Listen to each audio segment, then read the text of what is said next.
Hello everybody and welcome to my channel. Today we're gonna talk about macros again. Last time we explored how macros could help bring mixings, a missing feature in Swift, and today we're gonna do the same with another feature, using. But what is using? Well, using is one of the things that bring the advantages of classes into structs. I explored this topic a while ago in this post about Swift struct composition, which is inspired by the programming language J. In short, the classes have a few advantages over structs. Not many. We all prefer structs, of course, but we have to admit that classes offer a few things, one of them being the merging of the namespace, and the other, the type substitution, between others. But today let's focus about the merging of the namespace. So if you have a class and another, which is a subclass of it, like in this case we have a user and a friend, automatically, thanks to the way classes work and subclassing, we're able to access the friends and get the user name because the both namespaces are merged into one. This way of looking at it may seem very weird because we're so used to it. Well, a friend, it's actually a user, so it's normal that it has a name. The subclass behavior allows that. But if we contrast this how structs work, structs don't have an ability to be subclass, but you can still embed the user in it. The problem with this is that you are not able to access the name of the user directly through the friend. You need to go through the user and then access the name. Again, this is pretty normal. It's what we're used to and it makes sense. But using allows you to actually merge that namespace. If you mark the user with the using keyword, you will be able to access the name directly through the friend. It's kind of like merging the namespace of the user of this specific property into the namespace of the friend. Of course, in other languages, this functionality is more generic and is used in many other places. But the point here is that you are able to put this in a property and you basically absorb the namespace of that property, allowing you to actually access it directly like if it was a subclassing. This brings some of the advantages of classes into the value types, into the structs, which is a huge win in my opinion and very beneficial. The advantage also here is that you are able to use this keyword in more than one property, and as long as things don't clash, it's totally correct to do that. So in a way, we are having multiple superclasses. In a way, if we were discussing in terms of classes and OOP, we're able to have different namespaces merged into one, which is very powerful. So I explored this topic, as I said, a while ago, and I implemented a command line tool that uses Swift syntax, and it actually generates the code through extensions to actually bring this kind of functionality to Swift. I used back in the day like just a normal comment that the Swift syntax parser actually picked up on, and it worked, but it's not really, nice and integrated. So I thought, well, now we have macros, right? So can we actually solve this problem? Can we actually bring this functionality as kind of like a first-class citizen into Swift just using macros without making a pitch to Swift Evolution and without going through any of that? Let's take a look how can we do that. So to start building this macro, we're going to use the new Xcode beta. So it has Xcode 5.9 and the whole macro system integrated. And the easiest way for, just so you know, it's just to go to new package and pick Swift macro, and that's it. It set up this template with all the libraries and executables and all the targets all linked together properly. You can do this, of course, manually, but I find that it's very useful while you're playing with macros to just have this structure in place. So I'm not going to go super deep in how macros work here because there is a lot to talk about, but let's get to the point. So the first thing I want to do is check on main. So what do we have here? We have just a few structs with some properties of different types, and then an outer struct, which is the type that we're going to be using. So this type basically contains these different structs as properties. And you can see we have a combination of let properties and variables. We want to be able to, at the end of the day, is to create an instance of this type, passing just a bunch of random data to it, and then be able to use it in a bunch of different ways. So We of course can use the flag, and we can go through the inner text, the inner number, and here we already see that what my plan is, so we should be able to access through the dynamic member and directly through the text, so directly through the properties, and even mutate them. So all of this is of course now not possible because, as we said, these are structs that contain properties, and that's it, nothing else. So what's the technique that I think we should be using for this? So one of the techniques that I think are interesting, that I think that it can get us far with the macro, it's basically to use dynamic member lookup. So dynamic member lookup makes you implement this subscript, but the trick is that you can actually make the subscript with a key path. And for example, let's take a look at this transform and access transform here. And so just with these couple of things, now we should be able to go through the transform into the position. So this here should work. And indeed it does. We see how this compiles. We can access the O position directly without going through the transform, and it prints the value correctly. So of course this works. This is something I always recommend when working with macros, is try to build the thing you want to do manually first, because at the end of the day, the macros, the only thing they do is they allow you to automate something that you will have written manually. There is no extra magic here. You need to be able to write the thing manually for the macro to even make sense. There is no crazy processing of text or anything like that. This is one of the cases, but as you can see, transform is a variable. So this dynamic subscript is just a read-only subscript through a key path. We need to basically level it up into a writable key path. And for that, we need to make a getter for the dynamic member lookup and a setter, which is basically just the same, but equals new value. And with this, we should be able to now not only read the position, but actually mutate the position directly in place through this thing here. So we see how it compiles and it actually changes it, and we print it again. Another thing that we wanted to do is actually access not only the position through skipping the transform, but actually the x coordinate of the point, skipping not only the transform, but also the position of the transform. So directly going through the point. Of course, that doesn't work because we have the lookup here, but not the lookup here. The idea will be to actually take this again and put it here and just change this to match the type of the key path and the property that you're accessing, and make sure that you tell the compiler this is dynamic member lookup compatible. And now you are able to do this directly. So you're skipping basically a chain of accessors to get directly to the one you want. But we have seen how this is repetitive. And that's one of the things that, like, of course, if the feature is not fully supported in Swift, you need to do it manually and repetitively. Hence, it's really not a feature. What I did with the command line tool years back was to actually try to automate this in an easy way. But of course, having to run a command line tool, maybe like nowadays could be probably a compiler plugin, but I want to try it with the macros. So let's explore how can we do this with macros. First of all, let's go to the macro package itself and actually change it so it uses the macro that we want. We need to change the name. It's not stringify, it's using, we remove the generic parameter because in fact there is no parameters at all, and there is no return value at all either. Now the module is the correct module, but of course we want to change the type that we're going to be treating as a macro. Finally, the type of macro is wrong. This is not a freestanding macro. What this is an attached macro that will add peer declarations, and actually the name, we say that it's arbitrary, so the compiler doesn't complain that much. So now this part is correct.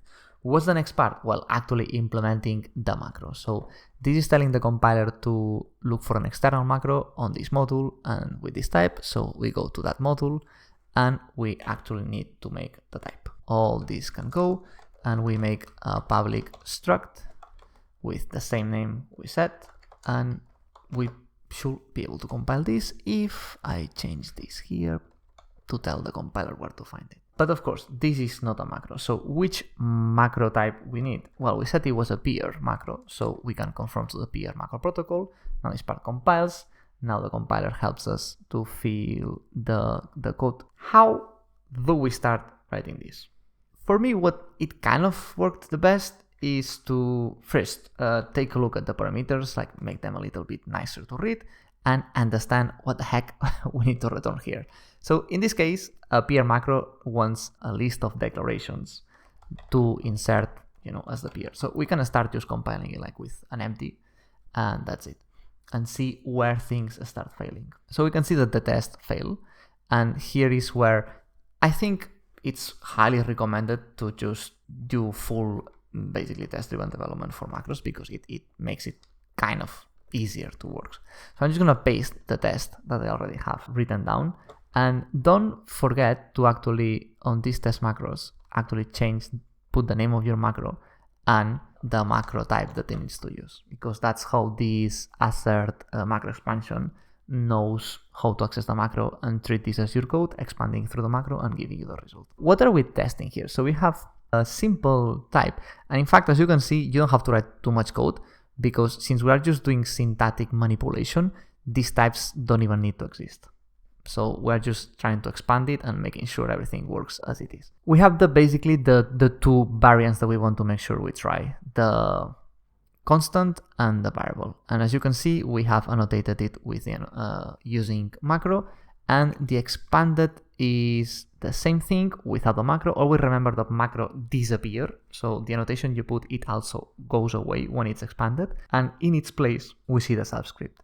When it's a let subscript, it's a mutable, so I'm using the keypath variant, and when it's a bar, it's actually mutable, so I'm using the writable keypath with a getter and setter.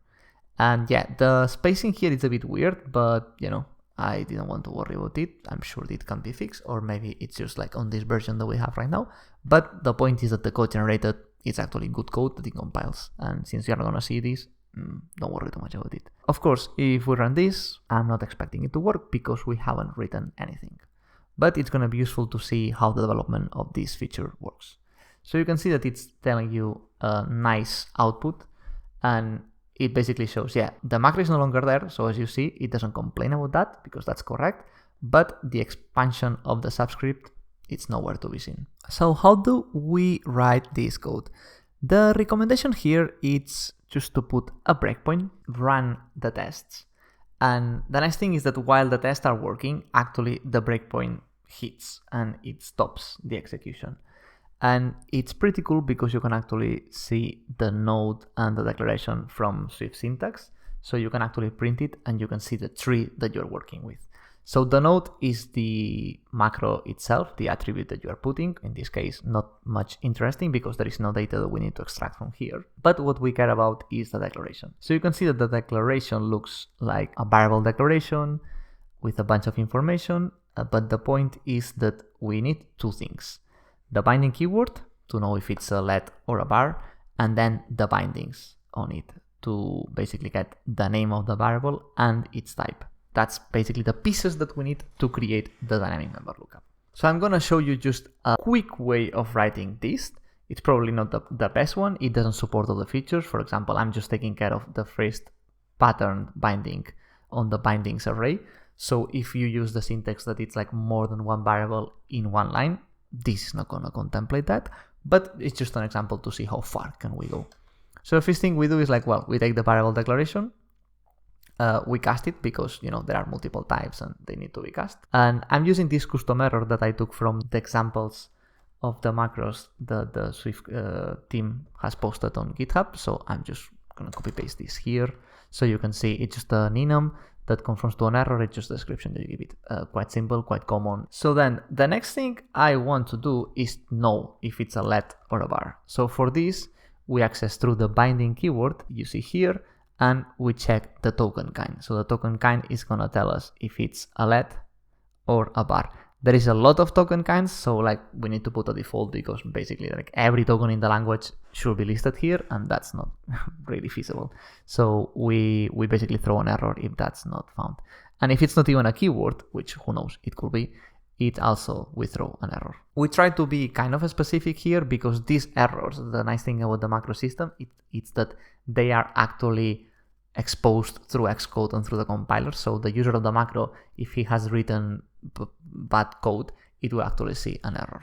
The next thing we want, now that we know if it's a let or a bar, is to actually get the binding. And as I was saying before, I'm just taking care of the first binding. And look, well, if there is no binding, we return. But if there is more than one, it's not going to work as you expect, right? But it's just a quick example, so you know how to do this thing yourself. And maybe someday we can improve it. But then we need to find this pattern. This pattern is what we need to know the name of the variable, the name of the property that the user has written. So we go through the binding pattern. I'm just going step by step so you can see how having this tree printed here, it's basically everything you need. And then we cast it to this so we are able to access its properties. And then we check the identifier and the text of the identifier, which is this thing here. So we're going to see that this name property now contains the string another. And of course, what's the missing piece? Well, we need to do the same for the type. So we access the binding type annotation. Again, we cast it so we are able to access its properties, and we go through the types description, and that's how we get the other. Again, I'm not an expert on Swift syntax, so maybe there is better ways of doing this, but this works. And now finally, the easy part. It's just return what you want to expand into. Once you have all the information, you just need to return. And since we are using this syntax builder and these couple of extensions on Swift syntax, they come with ways to just basically return a string. You can even interpolate other data on it, and it actually creates the tree of syntax needed for Swift syntax. So we don't have to manually make that tree ourselves, which is actually pretty cool and very useful. So as you can see here, if it was mutable, we write a key path and we pass the type, and we pass the name of the property twice here for the getter and for the setter. And if it was not mutable, we just return the key path without mutability, and we just access the property through the key path. And that's our macro. And if we now run the test again, these tests should pass. And indeed, they do. Again, probably they are missing things, probably not the best code, but we have a macro that works.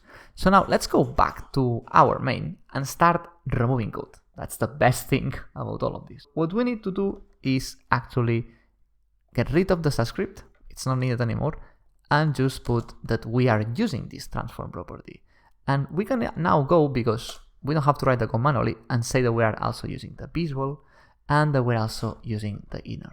So we are using all these three properties. We can even go as far and say that for the transform, we also want to use the position. And just with this, we have removed code.